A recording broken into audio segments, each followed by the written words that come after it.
Hi, this is Catherine. This is Taking Tea with Catherine.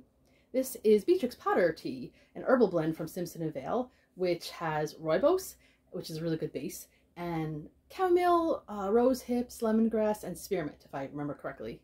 Maybe not in that exact order. And this is a mug from the Strand, which is a pretty well-known bookshop in New York City, which I haven't been to in a while, which makes it kind of ironic that I'm showing it because I'm doing a book haul and I'm gonna mention a number of bookshops and websites, etc. And the Strand will be nowhere to be found, apparently. But I like a little bit of irony, so irony. Anyway, now that we are refreshed, let us begin. I have been trying to not go all the time to the bookshops that I normally frequent because I've been trying to cut down, and I call it my ice cream diet, which means that one of the things that I really shouldn't eat that much of is ice cream. So, but I love it and I don't want to cut it out of my life altogether, so I cut down on it as much as possible. Easier to do in the winter, let's face it. And so that when I have it, it's more of a treat. So I think that's how I am with book buying right now. I'm not going to stop, but I'm going to not do it as much. I don't know. I still have a lot of books here, but since I haven't done a book haul since November, we're covering basically the whole winter. I don't think I'm going to buy any more books before spring, which isn't that far off anyway, so that's not as fantastic as it sounds. All right, so in no particular order, I will start with a book that I haven't taken out of its plastic case for some reason, a plastic wrapping. I was passing by a kind of a, I don't know what's a kind of an antique military stuff shop on the way home from the subway near where I live. It's a shop I have only been to in like once or twice before, just because I don't really have a need for militariana, no, whatever it's called. I just don't care for that sort of thing. They have other things too. When I was thinking about buying a typewriter, which I ended up buying another one and didn't really work out very well, because when you hit space, it just goes to the end of the line, and I never ended up fixing it.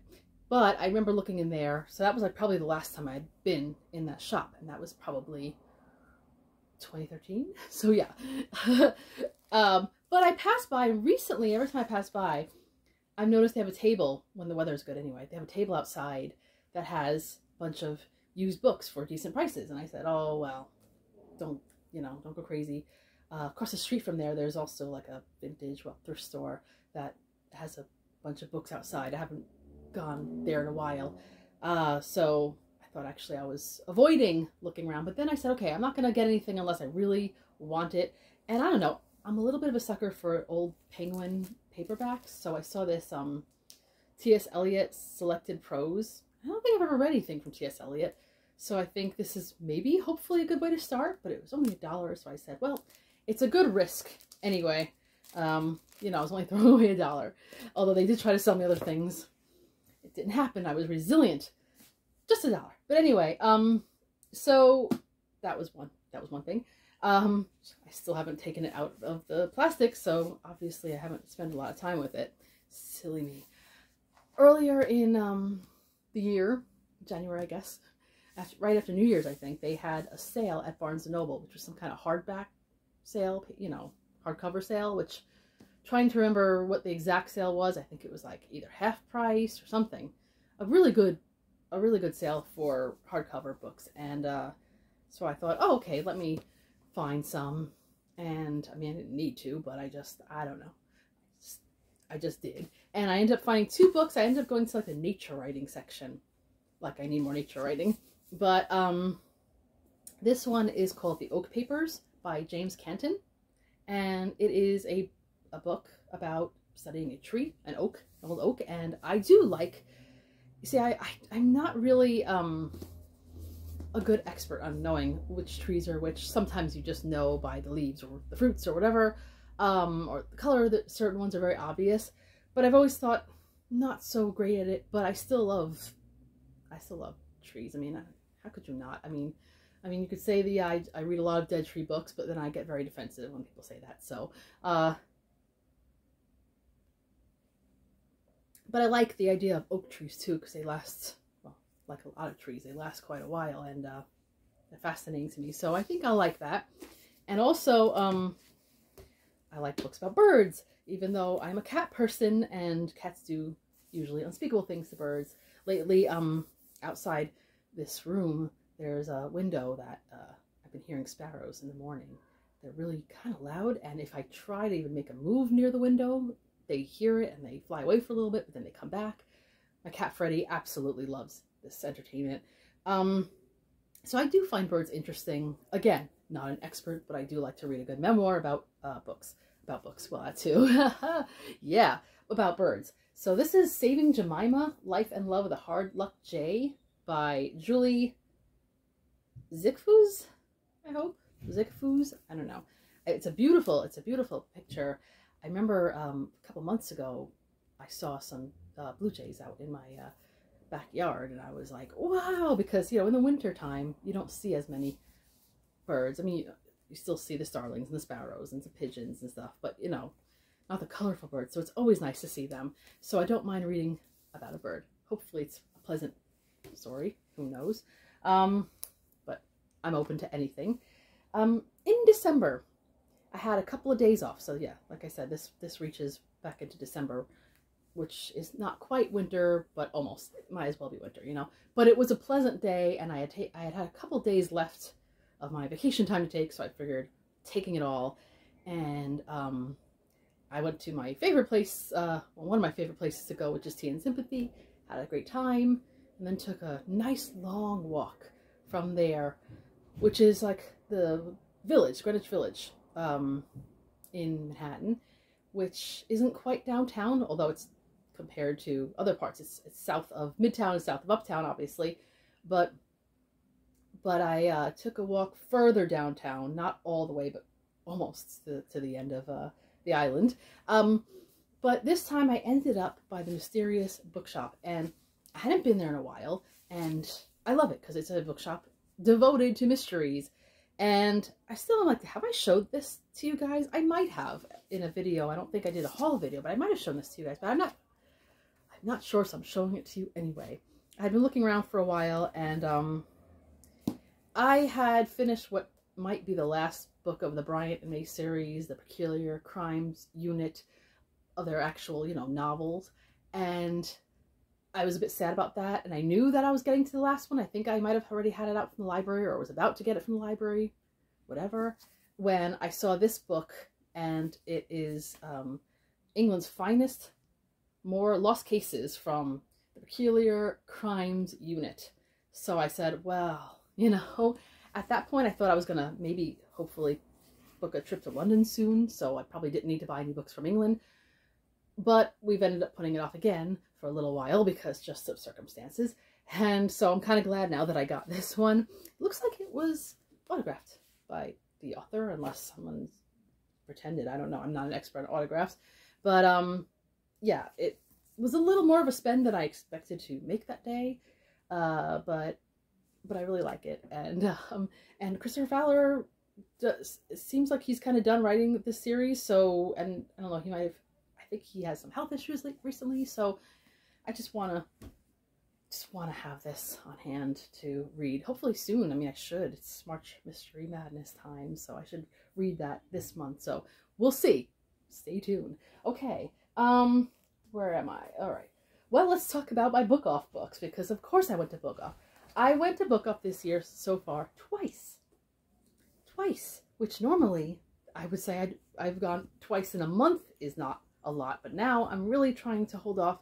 It helps that their heating system has been a little bit high lately, and so you go in there with a coat on and it's like, I'm not enjoying this, and I just haven't been finding as many $1 items, and I'm pretty big on the $1 items there. That's one of the reasons I like to go there. Book Off is a chain. I think it's originally from Japan, but they've got a number of them in the United States, including one in, actually technically two in New York now, because they opened up another shop in Brooklyn very recently, but they don't have the books that I would go for. I think it's all anime and stuff like that.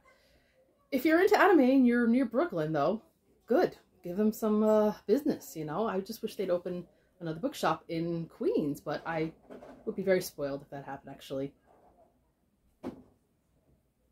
So maybe I don't hope that. Let me have some self-control in my life. All right, but anyway, I went once in January, I went once in February, and these are the books that I picked up. One is Bricks and Flowers, an Anglo-Irish memoir by Catherine Everett, but spelled with a K. And yeah, it's exactly what it says. It's an Anglo-Irish memoir. It was published in 1949, and it speaks of being brought up, I guess, around Ireland, and then more. Obviously, I haven't read it yet, but what attracted me to it was it says here, her book also contains fascinating descriptions of some of her many friends and acquaintances, including Oscar Wilde, George Moore, Augustus John, and Rodin. So it could be a very colorful story. And I also found another book by Alice Taylor. I had found one called Tea and Talk, and I like her as well. She writes a lot of kind of memoir-y stories, and this one is about, I believe, about writing and life in her older age. I think she's in her 80s now or something. And it's got all kinds of beautiful pictures in it. Did I show it to you already? As time goes by, this does not feature, I don't think, Judi Dench, but that was a show that I really enjoyed when it came out and recently. But yeah, I'm trying to show you. Oh yeah, let's see. There's actual pictures in here. Look how beautiful that is. So I'm looking forward to digging into that. Yeah, this one I actually found for $1, so I was very happy about that too. So I love when things match, and this matches that other book very well. Not that it's important, but speaking of matching, I really have crazy eyes today. I think it's this ring light. It's making me a little crazy. But anyway, trying to get good lighting in here. It's a challenge. I found a book about Proust in this series where other writers write about, or certain writers write about artists and writers and stuff. And I found this book by Sherwin B. Noland. It's Penguin Lives is the series. Leonardo da Vinci. And I don't think I have any books about Leonardo da Vinci. I could be wrong, but I really don't think I do. So now I do. This was also one of the $1 because it's not like the most important book ever. So I wasn't going to spend more than $1 on that.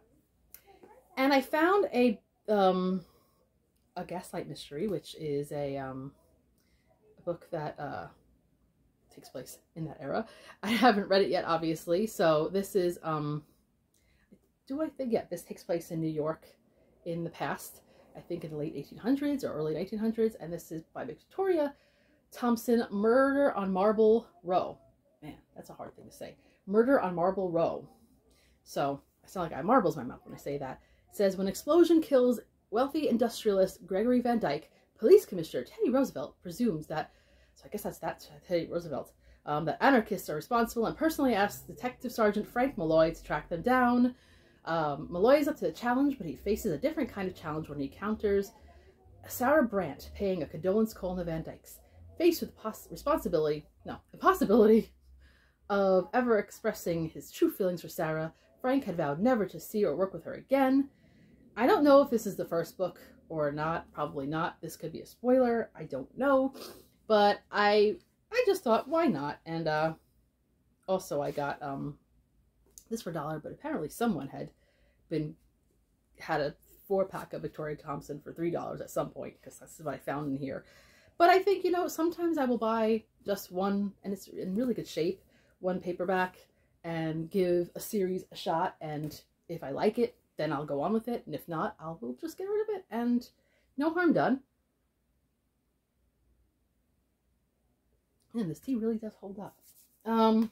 Let's see. Okay, I found, I do love the Penguin Black Spines, and so sometimes it's just too easy for me to pick up one. But I've also I've read a good amount of Shakespeare, although I'd like to read more of his writings. But I wanted to read more of his contemporaries books. And one person I really haven't read anything from was Christopher Marlowe, and I find him interesting. I'd like to actually read more about him personally, but I found his complete plays, so I picked that up. And so now this is part of my collection. Hopefully I have room for it. Uh-oh, we shall see.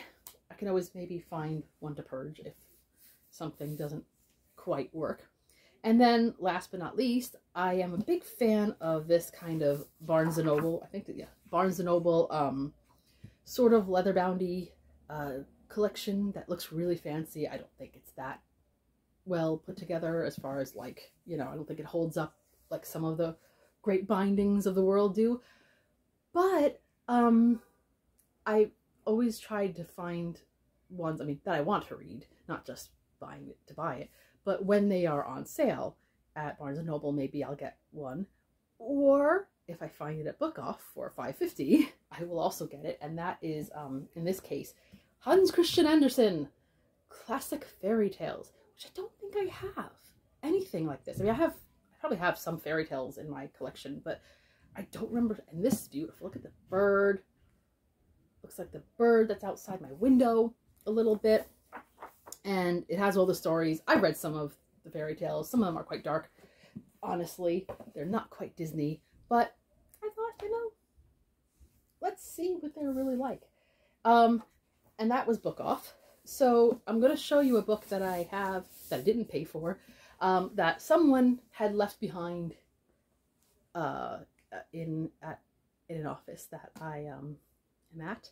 And, you know, they came back for everything else, and then they said, okay, done, left behind the rest of the stuff.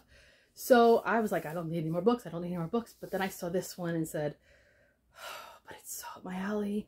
And you know what? I'm going to get it anyway. So, you know, I did. I schlepped it home. And this is Letters of Note, an eclectic collection of correspondence deserving of a wider audience. And you guys know, if you've watched this channel long enough, and if not, you will know, that I really love reading people's correspondence and diaries too. I have a book here. It's a collection of letters that is quite good. But this is really pretty, and it has, it's compiled by Sean Usher. It has a little blurb by Stephen Fry. It's got letters by Einstein, Alec Guinness, Amelia Earhart, Anais Nin. Okay, Queen Elizabeth II is in here. John F. Kennedy, Katharine Hepburn, Zelda Fitzgerald, Virginia Woolf.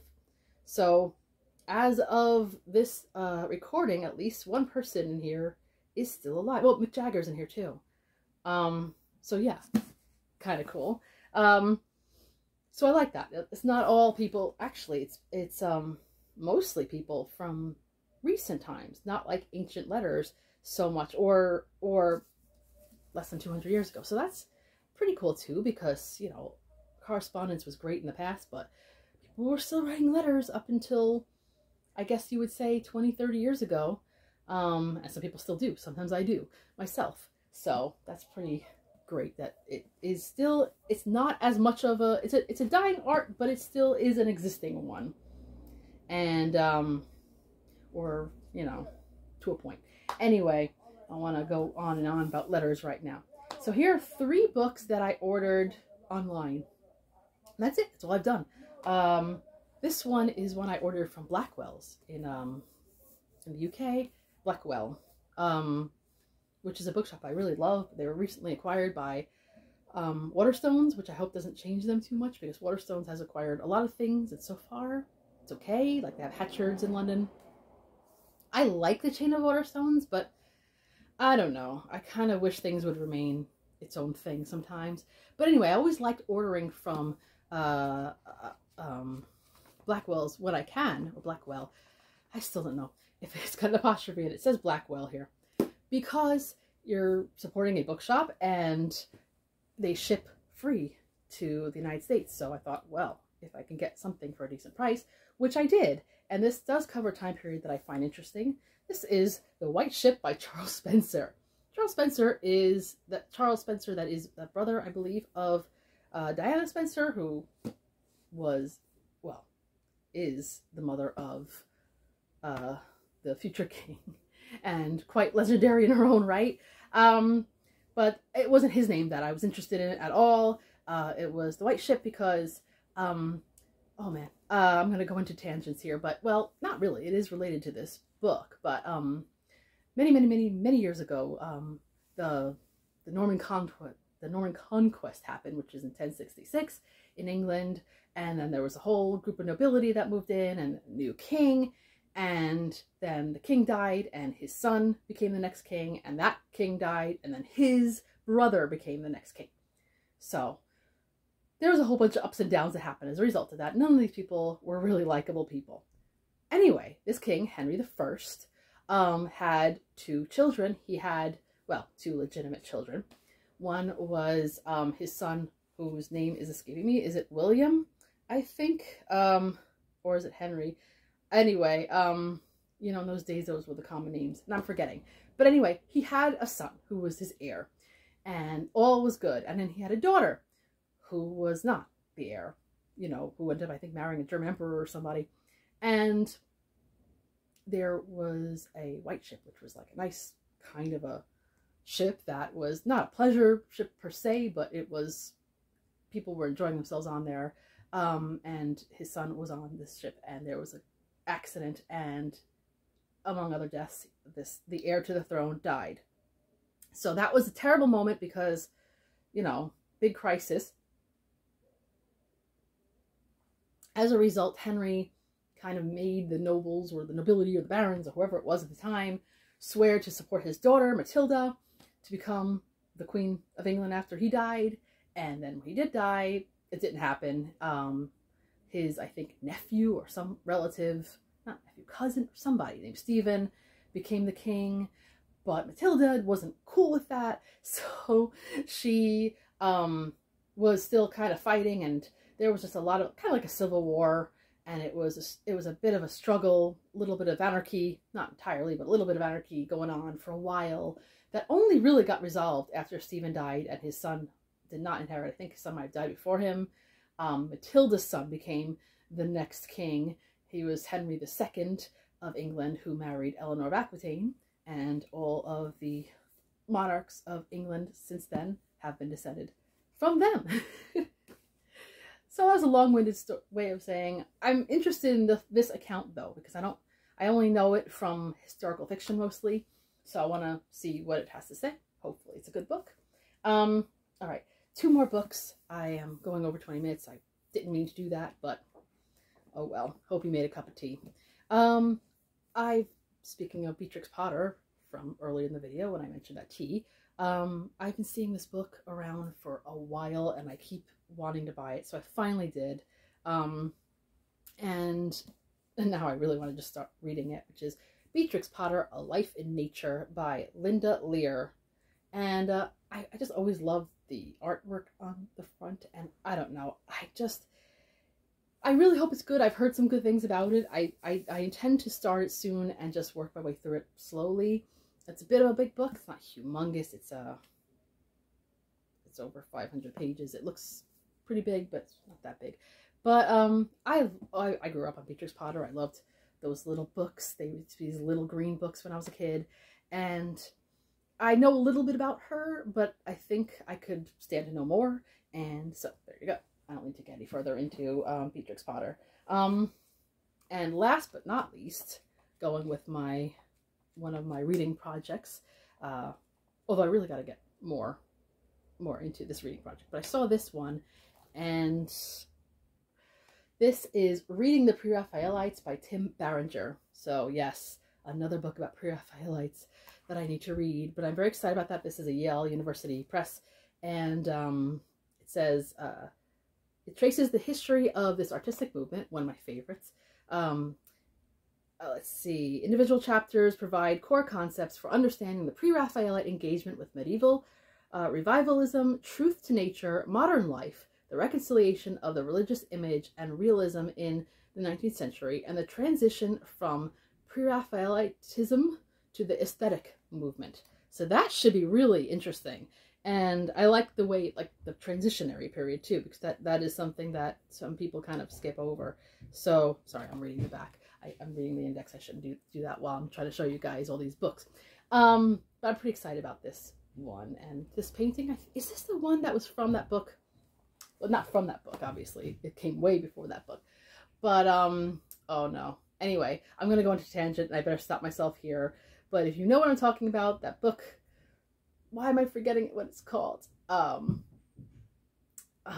Anyway, but there's a novel with that they use that art and one of you I'm sure is going to remember what I'm talking about, and I sound very vague, which is good. So it's a mystery to you. It's March Mystery Madness, so we need more mysteries in our life, right?